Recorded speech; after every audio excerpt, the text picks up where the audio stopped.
शिव बाबा याद है ना। ओम शांति। 19 अगस्त 2024 के ईश्वरीय महावाक्य। पहले सुनते हैं मुरली के मुख्य पॉइंट्स। बाबा ने कहा, अभी तुम सच सच हेवन में जाने वाले हो। वहाँ कोई रोग आदि होते नहीं। तुम सदैव हर्षित रहेंगे, परंतु वहाँ जाने के लिए तुम्हें आत्मा को पवित्र बनाना है। बड़ी मेहनत करनी पड़े। खान पान भी शुद्ध होना चाहिए, परंतु माया के तूफान ऐसे जबरदस्त आते हैं जो एकदम ज्ञान ही उड़ जाता है। फिर बाबा ने कहा, मीठे मीठे बच्चे, तुम कितने उत्तम ऊंच पवित्र थे। फिर जन्म लेते लेते विकारों में गिरकर कितने अपवित्र बने हो।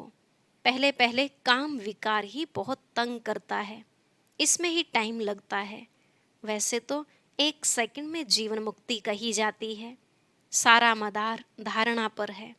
इस ज्ञान को धारण कर पिछाड़ी में तुम बाप मिसल ही बन जाएंगे, परंतु ताकत आएगी बाप की याद से। याद को जोहर कहा जाता है, तो तुम्हारी ज्ञान तलवार में याद का जोहर भी चाहिए। लास्ट में बाबा ने कहा, हे बच्चों, तुम काम पर जीत पहनो तो 21 जन्मों के लिए जगत जीत बन जाएंगे। क्या इतनी बड़ी प्राप्ति के लिए सिर्फ 1 जन्म पवित्र नहीं रह सकते? अच्छा, भले कोई खुद न बने, परंतु औरों को तो समझाए। नर से नारायण बनना है तो बाप को अच्छी रीति फॉलो करना चाहिए। अब सुनते हैं महावाक्यों को विस्तार से। मुरली का सार। मीठे बच्चे, ज्ञान की धारणा करते रहो तो अंत में तुम बाप समान बन जाएंगे। बाप की सारी ताकत तुम हजम कर लेंगे। प्रश्न, किन 2 शब्दों की स्मृति से स्वदर्शन चक्रधारी बन सकते हो? उत्तर, उत्थान और पतन, सतोप्रधान और तमोप्रधान, शिवाल्य और विशाल्य। यह 2 बातें स्मृति में रहें तो तुम स्वदर्शन चक्रधारी बन जाएंगे। तुम बच्चे अभी ज्ञान को यथार्थ रीति जानते हो।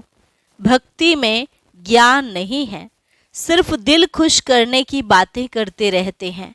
भक्ति मार्ग है ही दिल खुश करने का मार्ग। ओम शांति। मीठे मीठे रूहानी बच्चों प्रति बाप बैठ समझाते हैं। अब तुम बच्चों के लिए बाप कहते हैं, तुम कितने ऊंच थे। उत्थान और पतन का यह खेल है। तुम्हारी बुद्धि में है कि हम कितने उत्तम और पवित्र थे, अब कितने नीच बने हैं। देवी देवताओं के आगे तुम ही जाकर कहते हो, आप ऊंच हो, हम नीच हैं। पहले पहले यह पता नहीं था कि हम ही ऊंच ते ऊंच और नीच बनते हैं। अभी बाप तुमको बताते हैं, मीठे मीठे बच्चे, तुम कितने ऊंच पवित्र थे, फिर कितने अपवित्र बने हो। पवित्र को ऊंच कहा जाता है, उसको कहा जाता है वॉइसलेस वर्ल्ड। वहां तुम्हारा राज्य था जो फिर अब स्थापन कर रहे हैं। बाप सिर्फ इशारा देते हैं कि तुम बहुत उत्तम शिवालय सतयुग के निवासी थे। फिर जन्म लेते लेते आधा में तुम विकार में गिरे तो पतित विशेष बने। आधा कल्प विशेष रहे, अब फिर तुमको वॉइसलेस सतो प्रधान बनना है। 2 अक्षर याद करना है। अभी यह है तमो प्रधान दुनिया। सतो प्रधान दुनिया की निशानी यह लक्ष्मी नारायण है। 5000 वर्ष की बात है। सतो प्रधान भारत में राज्य था। भारत बहुत उत्तम था, अभी कनिष्ठ है। वॉइसलेस से विशेष बनने में तुमको 84 जन्म लगे हैं। भल वहां भी थोड़ी थोड़ी कला कमती होती जाती है, परंतु कहेंगे तो संपूर्ण निर्विकारी ना। एकदम संपूर्ण निर्विकारी श्री कृष्ण को कहेंगे। वह गोरा था, अब सांवरा बन गया है। तुम यहाँ बैठे हो तो बुद्धि में रहना चाहिए कि हम शिवालय में विश्व के मालिक थे। दूसरा कोई धर्म ही नहीं, सिर्फ हमारा ही राज्य था। फिर 2 कला कम हुई। जरा जरा कला कम होते त्रेता में 2 कला कम हो गई। पीछे विशेष बनते हैं और गिरते गिरते छीछी बन जाते हैं। इसको कहा जाता है विशियस वर्ल्ड। विषय वैतरणी नदी में गोते खाते रहते हैं, वहां क्षीर सागर में रहते थे। तुम सारे वर्ल्ड की हिस्ट्री ज्योग्राफी को, अपने 84 जन्मों की कहानी को भी समझ गए हो। हम वॉइसलेस थे, इनके राज्य में थे, पवित्र राजाई थी, उसको कहेंगे फुल स्वर्ग। फिर त्रेता में सेमी स्वर्ग। यह बुद्धि में तो है ना। बाप ही आकर सृष्टि के आदि मध्य अंत का राज समझाते हैं। मध्य में ही रावण आया है, फिर अंत में इस विशेष दुनिया का विनाश होगा। फिर आदि में जाने के लिए पवित्र बनना है। अपने को आत्मा समझ मामेकम याद करो, अपने को देह नहीं समझो। तुमने भक्ति मार्ग में वायदा किया था, बाबा आप आएंगे तो हम आपका ही बनेंगे। आत्मा बाप से बातें करती है। श्री कृष्ण कोई सर्व आत्माओं का बाप थोड़े ही था। आत्माओं का बाप तो निराकार शिव बाबा एक ही है। उस हद के बाप से हद का वर्षा, बेहद के बाप से बेहद का वर्षा भारत को मिलता है। इसलिए सतयुग को कहा जाता है शिवालय। शिव बाबा ने आकर देवी देवता धर्म की स्थापना की। यह तो सदैव याद रखना चाहिए। खुशी की बात है ना। अभी हम फिर शिवालय में जाते हैं। कोई मरता है तो कहते हैं स्वर्ग गया, परंतु ऐसे कभी कोई जाता नहीं। यह सब भक्ति मार्ग के गपोड़े हैं, दिल खुश करने के लिए। सच सच हेवन में तो अभी तुम जाने वाले हो। वहां कोई रोग आदि होते नहीं, तुम सदैव हर्षित रहते हो। तो बाप कितना सहज करके छोटे छोटे बच्चों को जैसे बैठ समझाते हैं। भल बाहर में कहाँ भी रहते तुम पद पा सकते हो। इसमें पवित्रता तो पहले मुख्य है। खान पान शुद्ध हो। देवताओं के आगे कभी सिगरेट बीड़ी आदि का भोग लगाते हो क्या? ग्रंथ के आगे कभी अंडे व बीड़ी आदि का भोग रखा है? ग्रंथ को समझते हैं यह जैसे गुरु गोविंद का शरीर है। ग्रंथ को इतना मान देते हैं, यह गुरु की जैसे देह है, ऐसे सिख लोग समझते हैं। परंतु गुरु नानक ने थोड़े ही बैठ ग्रंथ लिखा है। नानक ने तो अवतार लिया, सिख लोगों की वृद्धि हुई, बाद में वह ग्रंथ आदि लिखे हैं। एक के बाद फिर सिख धर्म में आते गए हैं। पहले तो ग्रंथ भी इतना छोटा हाथ का लिखा हुआ था। अब गीता के लिए समझते हैं यह श्री कृष्ण का रूप है। ऐसे मानो जैसे नानक का ग्रंथ वैसे श्री कृष्ण की गीता गाई हुई है। श्री कृष्ण भगवानुवाच ही कहते रहते हैं। इसको कहा जाता है अज्ञान। ज्ञान तो एक परम पिता परमात्मा में ही है। गीता से ही सद्गति होती है। वह ज्ञान तो बाप के पास ही है। ज्ञान से दिन, भक्ति से रात होती है। अब बाप कहते हैं आत्मा को पवित्र बनाना है, उसके लिए मेहनत करनी पड़े। माया के तूफान ऐसे जबरदस्त आते हैं जो ज्ञान एकदम उड़ जाता है, किसको बोल भी न सके। पहला काम विकार ही बहुत तंग करता है, उसमें ही टाइम लगता है तो 1 सेकंड में जीवन मुक्ति की बात। बच्चा पैदा हुआ और मालिक बना। तुमने पहचाना शिव बाबा आया हुआ है और वर्षे के हकदार बने। गीता भी शिव बाबा ने ही गाई थी। उसने ही कहा मामेकम याद करो। मैं इस साधारण तन में आता हूँ। श्री कृष्ण साधारण थोड़े ही हैं। वह तो जन्म लेते हैं तो जैसे बिजली चमक जाती है, बहुत प्रभाव पड़ता है। इसलिए श्री कृष्ण का अब तक भी गायन करते हैं। बाकी शास्त्र आदि सब भक्ति मार्ग के हैं। इंग्लिश में फिलोसॉफी कह देते हैं। स्पिरिचुअल नॉलेज तो स्पिरिचुअल फादर ही दे सकते हैं। खुद कहते हैं मैं तुम्हारा स्पिरिचुअल फादर हूँ, ज्ञान का सागर हूँ। तुम बच्चे भी बाप से सीख रहे हो, ज्ञान को धारण कर रहे हो। फिर पिछाड़ी में बाप मिसल बन जाएंगे। सारा मदार धारणा पर है। फिर वह ताकत आ जाएगी बाप की याद से। याद को जौहर कहा जाता है।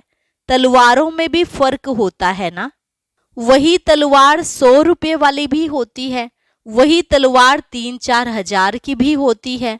बाबा तो अनुभवी है ना, तलवार का बहुत मान होता है। गुरु गोविंद सिंह की तलवार का कितना मान है। तो तुम बच्चों में भी योग का बल चाहिए, तो ज्ञान तलवार में जौहर चाहिए। जौहर आने से फिर जल्दी समझेंगे। ड्रामानुसार तुम मेहनत करते रहते हो। जितना जितना बाप को याद करेंगे, याद से ही पाप कटेंगे। पतित पावन बाप ही युक्ति बता रहे हैं, फिर कल्प बाद ऐसे ही आकर तुमको ज्ञान देंगे। इनको भी सब त्याग करा के ऐसे ही अपना रथ बनाएंगे। तुम बच्चों को वहां कितनी कशिश हुई, कैसे सब भागे। बाप में कशिश है ना। अभी तुमको भी ऐसा संपूर्ण बनना है, नंबरवार ही बनेंगे। यह राजधानी स्थापन हो रही है। सृष्टि चक्र को तो समझ लिया है, सतयुग आदि से कलयुग अंत तक। अभी है संगम युग। बाप को भी जरूर आना पड़े पावन बनाने। पावन अर्थात सतो प्रधान। फिर खाद पड़ती गई। अब वह खाद निकले कैसे। आत्मा सच्ची होती है तो जेवर भी सच्चा अर्थात गोरा शरीर होता है। आत्मा झूठी बनती है तो शरीर भी पतित होता है। ज्ञान के पहले तो यह भी नमन वंदन करते थे।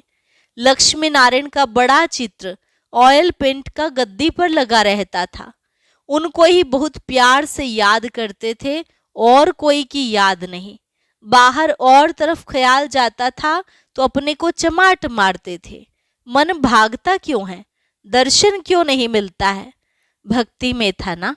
फिर जब विष्णु का दर्शन हुआ तो भी कोई नारायण थोड़े ही हो गया। पुरुषार्थ तो जरूर करना होता है। एम ऑब्जेक्ट तो सामने खड़ी है। यह चैतन्य में था जिनका जड़ चित्र बनाया है। बाप आया है पावन बनाने। नर से नारायण बनाते हैं। तुम भी उन्हों की राजधानी में थे। फिर ऐसा बनने का पुरुषार्थ करते हो तो अच्छी रीति फॉलो करना चाहिए। ब्रह्मा को देवता थोड़े ही कहा जाता है। विष्णु देवता ठीक है, मनुष्यों को तो कुछ पता नहीं। कहते हैं गुरु ब्रह्मा गुरु विष्णु। अब विष्णु गुरु किसका हुआ। सबको गुरु कहते रहते हैं। शिव परमात्मा नमः, उनको गुरु, उनको परमात्मा कह देते हैं। सबसे बड़ा तो बाप है ना। उनसे हम यह सीख रहे हैं औरों को सिखलाने लिए। सतगुरु जो तुमको समझाते हैं वह तुम औरों को समझाते हो। गुरु को ऐसे नहीं कहेंगे कि यह बाप है, टीचर है। नहीं तो यह सारी नॉलेज तुम्हारी बुद्धि में होनी चाहिए। हम शिवालय में थे, अभी वैशाल्य में पड़े हैं, फिर अब शिवालय में जाना है। भल कहते हैं ब्रह्म में लीन हो गया, ज्योति ज्योत समाया, परंतु आत्मा तो अविनाशी है। हर एक में अपना अपना पार्ट भरा हुआ है। सब एक्टर्स हैं, उनको अपना पार्ट बजाना ही है। वह कभी मिट नहीं सकता। जो भी सारी दुनिया की आत्माएं हैं उनको पार्ट बजाना है। जैसे कि नए सिर शूटिंग होती जाती है, परंतु यह अनादि शूटिंग हुई पड़ी है। यह वर्ल्ड की हिस्ट्री ज्योग्राफी रिपीट होती रहती है। यह वंडरफुल सितारा है जो भ्रिकुटी के बीच चमकता है, कभी घिसता ही नहीं। यह ज्ञान तुम्हारे में आगे नहीं था। वंडर ऑफ वर्ल्ड, हेवन अर्थात स्वर्ग नाम सुनकर दिल खुश हो जाता है। अभी तो सतयुग है नहीं, अभी है कलयुग। तो पुनर्जन्म भी कलयुग में ही लेंगे। जाना तो सबको जरूर है, परंतु पतित आत्माएं तो जा न सके। अभी तुम बच्चे पावन बनते हो योग बल से। पावन दुनिया गॉड फादर ही स्थापन करते हैं, फिर रावण हेल बनाते हैं। यह तो प्रत्यक्ष है ना। रावण को जलाते हैं ना। मनुष्य तो कहते हैं यह अनादि चलाता है, परंतु कब से शुरू होता यह भी किसको पता नहीं है। आधा आधा तो कर न सके, क्योंकि लाखों वर्ष कह देते हैं। कलयुग को फिर 40,000 वर्ष कह देते हैं। तो मनुष्य घोर अंधियारे में है ना। अज्ञान नींद से जागना बड़ा मुश्किल है, जागते ही नहीं है। अभी है संगम युग, जबकि बाप आकर पावन बनने की युक्ति बताते हैं।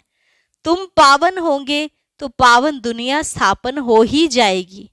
यह पतित दुनिया ही खलास हो जाएगी। अभी कितनी बड़ी दुनिया है, सतयुग में तो बहुत छोटी दुनिया हो जाएगी। अब माया पर जीत पाकर पावन जरूर बनना है। बाप कहते हैं माया बड़ी दुस्तर है, पावन बनने में ही अनेक प्रकार के विघ्न डालती है। पवित्र बनने की हिम्मत रखते हैं, फिर माया आकर क्या हाल बना देती है। घूसा लगाकर गिरा देती है कि कमाई खत्म कर देती है, फिर बहुत मेहनत करनी पड़ती है। कोई तो गिरते हैं फिर मुंह भी नहीं दिखाते हैं, फिर इतना उच्च पद पा न सके। पुरुषार्थ पूरा होना चाहिए, फेल नहीं होना चाहिए। इसलिए कोई गंधर्वी विवाह भी करके दिखाते हैं। सन्यासी लोग कहते हैं शादी की और पवित्र रहे, यह तो इम्पॉसिबल है। बाप कहते हैं पॉसिबल है, क्योंकि प्राप्ति बहुत है। यह अंतिम एक जन्म तुम पवित्र बनेंगे तो तुमको स्वर्ग की बादशाही मिलेगी। क्या इतनी बड़ी प्राप्ति के लिए तुम एक जन्म पवित्र नहीं रह सकते हो? कहते हैं बाबा हम जरूर रहेंगे। सिख लोग भी पवित्रता का कंगन डालते हैं। यहाँ कोई धागा आदि बांधने की दरकार नहीं, यह तो बुद्धि की बात है। बाप कहते हैं मामे कम याद करो। बच्चियां बहुतों को सुनाती हैं, परंतु बड़े आदमियों की बुद्धि में बैठता थोड़े ही है। बाप कहते हैं पहले उनको अच्छी रीति समझाओ। यह सब प्रजापिता ब्रह्मा की औलाद है। शिव बाबा से वर्षा मिल रहा है, पतित से पावन बनना है। अब बाप कहते हैं मामे कम याद करो। ऐसा तो कोई कह ना सके। पहले तो उनकी बुद्धि में बिठाना है भारत वॉइसलेस था, अभी विशेष है, फिर वॉइसलेस कैसे बनेगा? भगवान उवाच मामे कम याद करो। बस इतना कहे तो भी अहो भाग्य, परंतु इतना भी कह नहीं सकेंगे, भूल जाएंगे। बाबा ने समझाया था, उद्घाटन तो बाप ने कर दिया है, बाकी तुम निमित्त कर रहे हो। फाउंडेशन लगा दिया है, बाकी अब सर्विस स्टेशन का उद्घाटन होता है। यह तो गीता की ही बात है। गीता में भी है, हे बच्चों तुम काम पर जीत पहनो तो ऐसे जगत जीत बनेंगे 21 जन्मों के लिए। भल खुद ना बने, औरों को तो समझाएं। ऐसे भी बहुत हैं, औरों को उठाकर खुद गिर पड़ते हैं। काम महाशत्रु है, एकदम गटर में गिरा देता है। जो बच्चे काम पर जीत पाते हैं वही जगत जीत बनते हैं। अच्छा, मीठे मीठे सिकिलधे बच्चों प्रति माता पिता बाप दादा का याद प्यार और गुड मॉर्निंग। रूहानी बाप की रूहानी बच्चों को नमस्ते। रूहानी बच्चों की रूहानी बाप दादा को नमस्ते नमस्ते, गुड मॉर्निंग। धारणा के लिए मुख्य सार। पहली पॉइंट, इस अंतिम जन्म में सर्व प्राप्तियों को सामने रख पावन बनकर दिखाना है। माया के विघ्नों से हार नहीं खानी है। एम ऑब्जेक्ट को सामने रख पूरा पुरुषार्थ करना है। जैसे ब्रह्मा बाप पुरुषार्थ कर नर से नारायण बनते हैं, ऐसे फॉलो कर गद्दी नशीन बनना है। आत्मा को सतोप्रधान बनाने की मेहनत करनी है। वरदान, अधिकारी बन, समस्याओं को खेल खेल में पार करने वाले हीरो पार्टधारी भव। अधिकारी बन, समस्याओं को खेल खेल में पार करने वाले हीरो पार्टधारी भव। चाहे कैसी भी परिस्थितियां हो, समस्याएं हो, लेकिन समस्याओं के अधीन नहीं, अधिकारी बन, समस्याओं को ऐसे पार कर लो जैसे खेल खेल में पार कर रहे हैं। चाहे बाहर से रोने का भी पार्ट हो, लेकिन अंदर हो कि यह सब खेल है, जिसको कहते हैं ड्रामा। और ड्रामा के हम हीरो पार्टधारी हैं। हीरो पार्टधारी अर्थात एक्यूरेट पार्ट बजाने वाले। इसलिए कड़ी समस्या को भी खेल समझ हल्का बना दो, कोई भी बोझ ना हो। स्लोगन: सदा ज्ञान के सिमरन में रहो तो सदा हर्षित रहेंगे, माया की आकर्षण से बच जाएंगे। सदा ज्ञान के सिमरन में रहो तो सदा हर्षित रहेंगे, माया की आकर्षण से बच जाएंगे। ओम शांति। वैसे तो जब से हम बीके बने हैं, बाबा अक्सर मुरलियों में कहते हैं यह छोड़ो वह छोड़ो, परंतु एक चीज़ ऐसी है जिसके लिए खुद बाबा ने कहा अगर वह छूट गई तो श्वास छूट जाएंगे। वो कौन सी चीज़ है, यह जानने के लिए सुनते हैं आज का अव्यक्त ज्ञान।